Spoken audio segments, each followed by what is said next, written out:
안녕하세요. 조용히 쌓는 부입니다.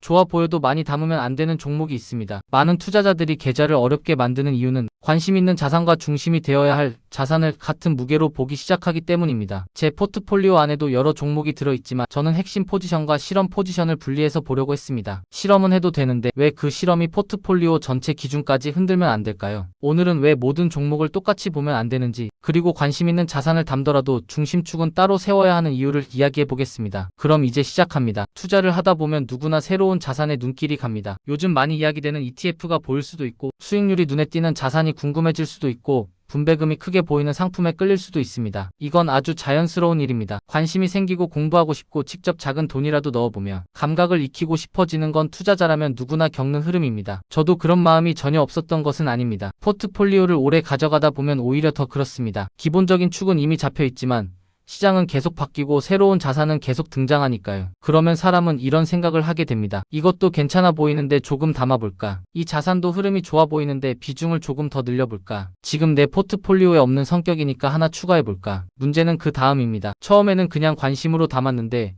어느 순간부터 그 자산을 핵심 포지션처럼 바라보기 시작하는 순간이 생깁니다. 그러면 계좌가 서서히 흔들립니다. 왜냐하면 핵심 포지션과 실험 포지션은 애초에 기대해야 하는 역할이 다르기 때문입니다. 핵심 포지션은 내 포트폴리오의 방향을 정하는 자리입니다. 내가 왜 투자하는지, 어떤 흐름을 중요하게 보는지, 어떤 시장 노출을 가져가고 싶은지, 어떤 방식으로 시간을 버틸 것인지를 담는 자리입니다. 반면 실험 포지션은 조금 다릅니다. 관심 있는 자산을 직접 경험해보거나 새로운 구조를 공부하거나 내 성향에 맞는지 확인해보는 자리입니다. 즉 핵심 포지션은 기준을 만드는 자리이고 실험 포지션은 기준을 점검하는 자리에 더 가깝습니다. 이 둘을 같은 무게로 보면 문제가 생깁니다. 기준을 세워야 할 자리에 호기심이 들어오고 호기심으로 들어온 자리에 과도한 기대가 붙기 때문입니다. 저는 이 차이가 생각보다 중요하다고 생각합니다. 많은 투자자들이 계좌가 복잡해지는 이유는 종목 수가 많아서만이 아닙니다. 서로 다른 역할을 해야 하는 자산들을 전부 같은 눈으로 보기 시작하기 때문입니다. 배당 ETF도 하나의 종목, 성장 ETF도 하나의 종목, 조금 더 변동성이 큰 자산도 하나의 종목으로만 보게 되면 겉으로는 모두 똑같아 보입니다. 하지만 실제로는 전혀 다릅니다. 어떤 자산은 계좌를 오래가게 해주는 역할을 하고 어떤 자산은 미래의 성장 가능성을 열어주는 역할을 하고 어떤 자산은 단지 내가 시장을 더 깊이 이해하기 위해 작은 비중으로 경험해보는 역할을 할 수도 있습니다. 이 역할을 분리하지 않으면 판단이 자꾸 엉킵니다. 예를 들어 핵심으로 가져가야 할 자산은 흔들릴 때도 계속 모아갈 수 있어야 합니다. 내가 왜 들고 있는지 설명할 수 있어야 하고 하락장이 와도 기준으로 다시 돌아올 수 있어야 합니다. 그런데 실험 포지션은 꼭 그렇지 않을 수 있습니다. 직접 경험해보며 성격을 파악하는 것이 목적일 수도 있고 구조를 공부하기 위한 자리일 수도 있고 아주 작은 비중으로 흐름을 확인하는 정도일 수도 있습니다. 핵심과 실험의 가장 큰 차이는 결국 여기 있습니다. 하락장에서 더 모을 수 있는가? 그리고 몇 년 뒤에도 같은 이유로 계속 들고 있을 수 있는가? 저는 이 질문이 아주 중요하다고 생각합니다. 좋아 보여서 산 자산과 계속 들고 갈 수 있어서 담는 자산은 같지 않을 때가 많기 때문입니다. 제 포트폴리오를 돌아봐도 가장 큰 축은 분명했습니다. 계속 모을 수 있는 자산이 중심이었고 제 투자 기준을 설명할 수 있는 자산들이 큰 비중을 차지했습니다. 배당의 역할, 성장의 역할, 장기적으로 가져가고 싶은 미국, 시장 노출의 역할이 분명한 자산들이 중심에 있었습니다. 반면 그 외의 자산들은 같은 계좌 안에 있어도 같은 무게로 보지 않았습니다. 어떤 것은 관심으로 담았고 어떤 것은 직접 보유해보며 느껴보고 싶었고 어떤 것은 시장을 이해하는 과정에서 작은 비중으로 경험해보는 자리였습니다. 이 구분이 없으면 사람은 쉽게 착각합니다. 계좌 안에 있다는 이유만으로 다 똑같이 중요하다고 느끼게 됩니다. 그리고 그 착각은 생각보다 빠르게 비중의 문제로 번집니다. 처음에는 작게 시작했는데 조금 오르면 확신이 붙습니다. 분배금이 크게 보이면 더 좋아 보입니다. 뉴스가 많아지면 놓치기 싫어집니다. 그러다 보면 실험 포지션이 어느새 핵심 포지션처럼 커지기 시작합니다. 이때 많은 분들이 하는 착각이 하나 있습니다. 비중이 커졌으니 이제 핵심이 된 것 같다는 생각입니다. 하지만 비중이 커졌다고 핵심이 되는 것은 아닙니다. 핵심은 많이 담아서 핵심이 되는 것이 아니라 원래부터 포트폴리오의 기준을 설명할 수 있는 자산이어야 합니다. 이 문장이 오늘 영상에서 가장 중요한 기준입니다. 핵심 포지션은 수익이 좋아서가 아니라 내 기준을 설명할 수 있어서 핵심입니다. 이 기준이 생기면 포트폴리오를 보는 시선이 달라집니다. 계좌 안에 모든 종목을 똑같이 보지 않게 됩니다. 무엇을 더 사고 말아야 할지도 조금 선명해집니다. 새 돈이 들어올 때 어디를 중심으로 모아야 하는지 알게 되고 관심 있는 자산을 담더라도 어디까지가 경험의 영역인지도 분명해집니다. 저는 이 구분이 장기 투자에서 마음을 꽤 편하게 만든다고 생각합니다. 왜냐하면 모든 종목에 같은 기대를 걸지 않게 되기 때문입니다. 핵심 포지션은 느려도 괜찮습니다. 오히려 느릴 수 있어야 오래 갑니다. 내가 반복해서 모을 수 있고 흔들릴 때도 다시 돌아갈 수 있다면 그 자산은 제 역할을 하고 있는 것입니다. 반면 실험 포지션은 다르게 봐야 합니다. 조금 더 변동성이 있을 수도 있고 기대보다 실망스러울 수도 있고 생각보다 내 성향과 맞지 않을 수도 있습니다. 그렇다면 그건 그 자체로 의미가 있습니다. 실패가 아니라 학습이 되기 때문입니다. 하지만 이 학습의 자리를 핵심의 자리까지 넘겨주면 안 됩니다. 그러면 계좌 전체가 불안정해집니다. 관심은 계속 바뀌는데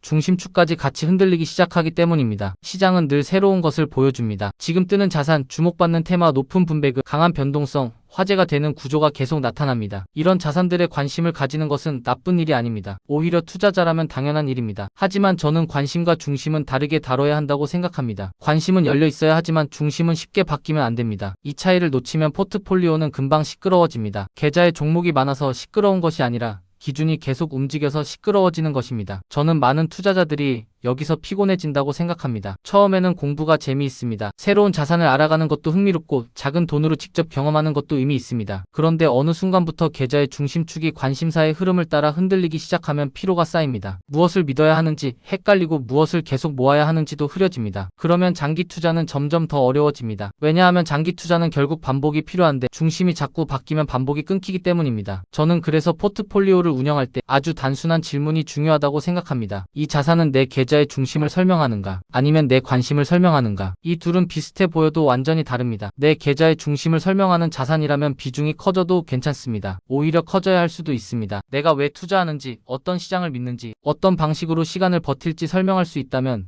그 자산은 핵심으로 둘 이유가 있습니다. 하지만 내 관심을 설명하는 자산이라면 다른 접근이 필요합니다. 작게 담아도 됩니다. 직접 보유하며 배워도 됩니다. 수익이 나면 기쁠 수도 있고 기대와 다르면 줄일 수도 있습니다. 다만 그 자산이 내 계좌의 방향까지 결정하게 만들면 안 됩니다. 이렇게 분리해두면 장점이 많습니다. 첫째로 계좌가 훨씬 덜 흔들립니다. 새로운 자산이 보여도 무조건 갈아타야 할 것 같은 조급함이 줄어듭니다. 왜냐하면 그 자산은 내 관심 영역에서 다루면 되지 핵심 축까지 바꿔야 하는 문제는 아니기 때문입니다. 둘째로 실패의 부담이 줄어듭니다. 실험 포지션은 애초에 실험이기 때문에 기대와 다를 수도 있다는 전제가 있습니다. 그러면 결과가 아쉬워도 계좌 전체가 무너지는 느낌이 적습니다. 셋째로 핵심 포지션에 대한 신뢰가 더 커집니다. 모든 것을 한 바구니에 넣고 흔들리는 것이 아니라 중심과 주변을 나눠서 보기 때문에 내가 왜 이 자산을 계속 모으는지 설명이 더 쉬워집니다. 저는 이 설명 가능성이 정말 중요하다고 생각합니다. 장기 투자에서 오래 남는 사람들은 대개 자기 계좌를 설명할 수 있는 사람들입니다. 왜 이 자산이 큰 비중인지, 왜 이 자산은 작은 비중인지, 왜 여기에 새 돈이 들어가고 왜 저기는 경험 수준에서 멈추는지,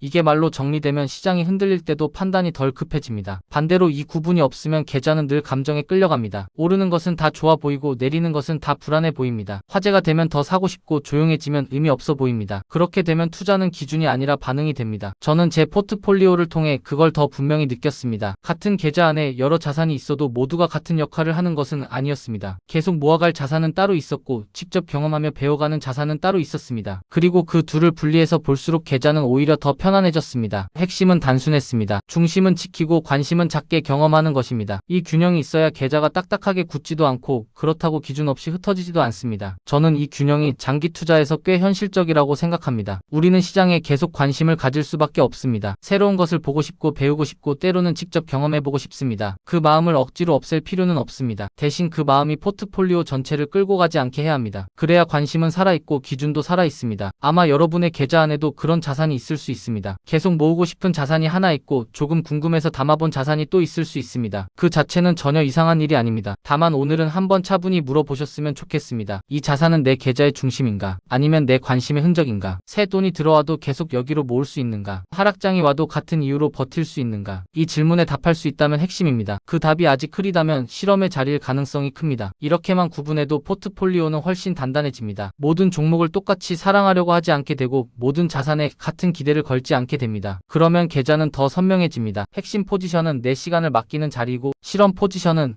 내 호기심을 관리하는 자리라는 것이 분명해지기 때문입니다. 저는 결국 좋은 포트폴리오가 완벽하게 정리된 포트폴리오라고 생각하지 않습니다. 핵심이 살아있고 실험이 중심을 흔들지 않는 포트폴리오가 더 건강하다고 생각합니다. 관심은 있어도 괜찮습니다. 실험도 해볼 수 있습니다. 다만 내 자산의 중심은 조금 더 단단해야 합니다. 그래야 시장이 시끄러울수록 오히려 내 계좌는 덜 시끄러워질 수 있습니다. 이 시리즈를 여기까지 이어오며 계속 말씀드린 것도 결국 같은 이야기였습니다. 무엇을 사느냐보다 어떤 기준으로 계속 들고 가느냐, 무엇에 관심이 가느냐보다 무엇을 중심으로 쌓아가느냐, 그 차이가 시간이 지나며 포트폴리오의 성격을 바꾸게 됩니다. 오늘 영상이 여러분 계좌 안의 종목들을 다시 보는 기준이 되었으면 좋겠습니다. 조용히 쌓는 부 마음이 편안해지는 투자 이야기. 이 영상이 도움이 되셨다면 구독과 좋아요로 함께 해주세요. 여러분의 투자 여정에 작은 힘이 되겠습니다. 오늘 내용은 정보 전달을 위한 일반적인 내용입니다. 최종 판단과 책임은 투자자 본인에게 있습니다. 오늘도 조용히 쌓는 부와 함께 해주셔서 고맙습니다.